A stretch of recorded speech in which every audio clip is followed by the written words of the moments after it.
chorea hii. Kama akili yako iko kiwango, lile neno chorea, kama akili yako ina kiwango.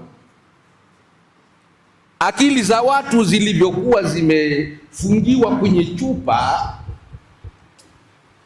wakati mwingine baadhi ya akili zimefungiwa kwenye chupa.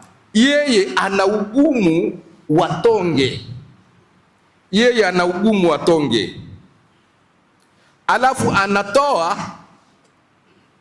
Kama nilivyoeleza, Allah atabadilisha ugumu na nini katika maisha yako kwa muda mchache, kwa kuwa ana tabu ya tonge, anatoa. Alafu kwa kuwa akili yake imefungiwa kwenye chupa, anaanza kukodolea, kuangalia tonge. Ile tonge, kuna mabadiliko ya ile tonge? Hakuna mabadiliko. Lakini kumbe bwana huyu katika jumla ya magumu na mazito aliyokuwa nayo ni mtoto wake kule shuleni au kule madrasa. Ufahamu wake ulikuwa ni mgumu, haelewi. Kwa kule kutoa kwake, Allah kafungua lile dirisha kule.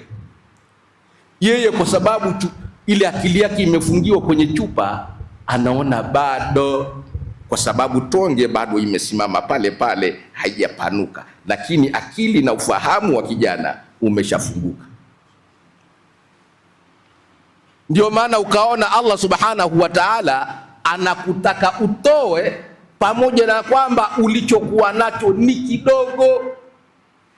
Mimi nilifikiria kwamba Allah akisema liyunfiq dhu sa'atin min sa'atihi, alafu wa man qudira alayhi rizquhu, asitoe.